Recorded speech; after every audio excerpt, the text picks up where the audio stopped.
Good morning, students. Welcome back to Commerce Institute. Hope you're doing well.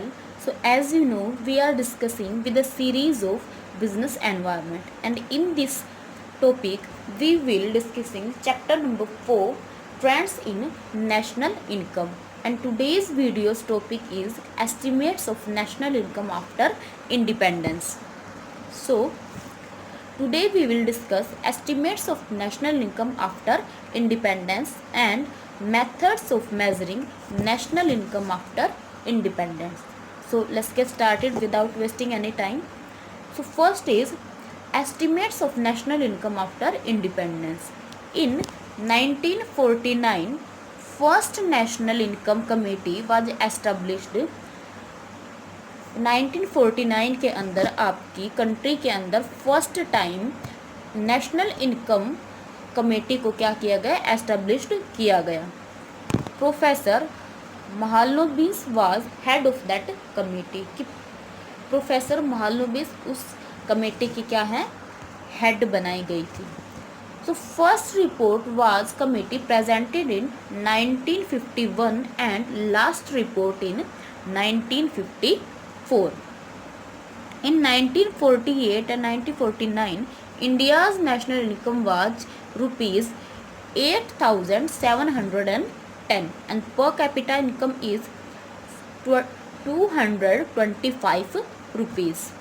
So CSO, Central Statistical Organization, collect the information and NAS, National Account Statistics, publish the report about national income. कि national income से जितने भी data थे उनको कौन collect करता था, CSO, central statistical organisation. And उस नेशनल इनकम की रिपोर्ट को कौन पब्लिश करता था, per year NAS, national accounts statistics. Then next is methods of measuring national income after independence. National income को मेज़र करने के लिए हमारे पास कितने मेथड्स हैं, 3. फर्स्ट, प्रोडक्ट और वैल्यू एडिड मेथड और net output method. Next is national income method and expenditure और commodity flow method. So first we will discuss product और वैल्यू एडिड मेथड और नेट आउटपुट मेथड. इस method के अंदर national income को calculate करने के लिए हम क्या सबसे पहले देखेंगे कि एक कंट्री के अंदर फाइनेंशियल ईयर में कितने प्रोडक्ट्स को प्रोड्यूस किया गया. सो इन प्रोडक्ट्स को हम 3 कैटेगरी के अंदर क्या करेंगे, डिवाइड करेंगे. फर्स्ट है आपकी FMCG गुड्स. FMCG जो कि आप डेली यूज़ के लिए कोई भी कस्टमर खरीदता है, fast moving consumer goods. Then next is capital goods. Capital goods यानी कि जो कि एक बार में खरीद कर काफ़ी टाइम के लिए यूजेस की जाती है, जैसे कि cars. Then third is production by government, कि गवर्नमेंट ने कितना प्रोडक्शन किया है. सो इन तीनों कैटेगरी की जितने भी प्रोडक्शन होगी उन प्रोडक्ट्स को क्या करेंगे, हम पता लगाएंगे कि एक ईयर के अंदर एक कंट्री के अंदर कितने प्रोडक्ट्स प्रोड्यूस किए गए. देन उन प्रोडक्ट्स को क्या करेंगे, उनकी जो भी एवरेज प्राइस है उसके साथ मल्टीप्लाई करके उनकी टोटल वैल्यू को निकालेंगे. एंड उस वैल्यू में से क्या करेंगे, हम डेप्रिशिएशन को लेस करके नेट वैल्यू को निकाल लेंगे.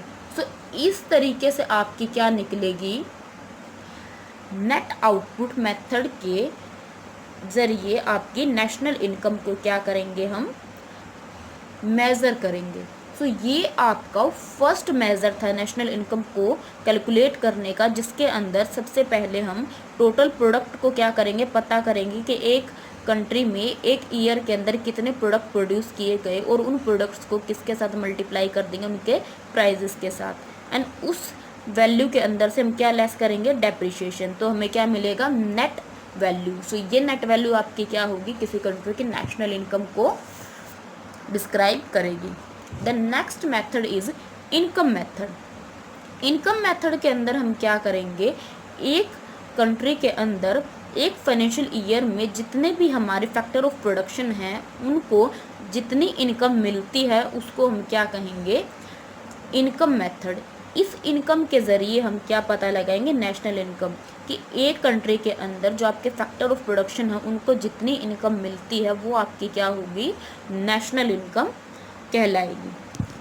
सो इसके लिए हम क्या करेंगे, सबसे पहले आपके जो अनऑर्गेनाइज्ड सेक्टर हैं उनकी वैल्यू को कैलकुलेट करेंगे। कैसे करेंगे, जो आपके नंबर्स ऑफ लेबर है उसको मल्टीप्लाई करेंगे किसके साथ, जो आपकी एवरेज प्रोडक्शन है उसके साथ क्या करेंगे, मल्टीप्लाई करके उनका जो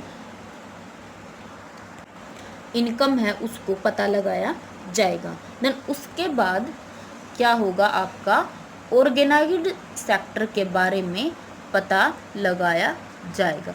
ऑर्गेनाइज्ड सेक्टर के अंदर कैसे पता लगाएंगे हम, ऑर्गेनाइज्ड सेक्टर में आपके जितने भी सेक्टर आएंगे, जैसे कि आपका रेलवे सेक्टर, आपके जो एयरक्राफ्ट सेक्टर है वो, आपके जो वाटर से ट्रांसपोर्ट के ज़रिए है वो, बैंक, आपकी इंश्योरेंस कंपनी, आपकी जो भी डिफेंस से हैं उनको जितनी भी इनकम मिली है उन सब की इनकम को हम क्या करेंगे, जोड़ लेंगे, उन सभी की इनकम को क्या कर लेंगे, ऐड कर लेंगे। सो आपकी इस इनकम को कैलकुलेट करने के बाद ऑर्गेनाइज और अनऑर्गेनाइज दोनों इनकम को क्या कर लिया जाएगा, प्लस कर लिया जाएगा, और इन इनकम को क्या करेंगे हम, नेशनल इनकम के रूप में हम प्रेजेंट करेंगे। सो ये था आपका मेथड, इनकम मेथड, जो कि आपकी नेशनल इनकम को मेज़र करने के लिए यूज़ किया जाता है।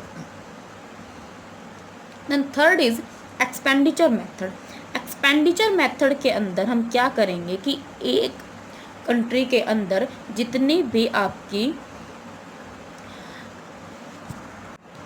प्रोडक्ट या सर्विसेज होंगी उनको प्रोड्यूस करने के लिए हमने जितना पे किया है उन सभी को हम क्या किसके साथ रिप्रेजेंट करेंगे, नेशनल इनकम के साथ रिप्रेजेंट करेंगे, कि एक कंट्री के अंदर जितना भी प्रोडक्शन करने के लिए पे किया जाता है वो सभी अमाउंट किसको प्रेजेंट करती है, नेशनल इनकम को प्रेजेंट करती है। सो इस मेथड के अंदर आपकी नेशनल इनकम को कैलकुलेट करने के लिए क्या किया जाएगा, पेमेंट को दो पार्ट के अंदर डिवाइड किया जाएगा। फर्स्ट होगा आपका एक्सपेंडिचर मेथड एंड सेकंड होगा आपका कमोडिटी फ्लो मेथड। सो आपका जो एक्सपेंडिचर मेथड है वो रूरल एरिया के लिए यूज़ किया जाएगा, कि रूरल एरिया के अंदर जितने भी आपकी प्रोडक्शन को करने के लिए अमाउंट पे की गई है उसको किससे रिप्रेजेंट करेंगे, एक्सपेंडिचर अमाउंट से। और कमोडिटी फ्लो आपकी अर्बन एरिया के अंदर जितने भी हमने प्रोडक्शन किया है उसको हमने जो अमाउंट पे की है उसको कौन रिप्रेजेंट करेगा, कमोडिटी फ्लो प्रोडक्शन। सो इन दोनों की अमाउंट जो हमने पे की है उसको एस्टिमेट लगाने के बाद हम इन दोनों अमाउंट को क्या कर देंगे, प्लस कर देंगे, और जो आपकी लास्ट में निकल कर आएगी वो होगी आपकी नेशनल इनकम। सो ये आपका थर्ड मेथड था नेशनल इनकम को कैलकुलेट करने का। So this is all about today's topic and hope this clear. आज की वीडियो में हमने डिस्कस किया estimates of national income after independence and measures और मेथड्स ऑफ कैलकुलेटिंग या estimate national income after independence. First method कौन सा था आपका, net output method, second method था आपका income method and third method था आपका एक्सपेंडिचर मेथड और commodity flow method. So this is all about today's topic, and if you have any query you can ask down below in the comment section, and don't forget to hit the bell icon so all the notification from Commerce Institute. Thank you for watching the video.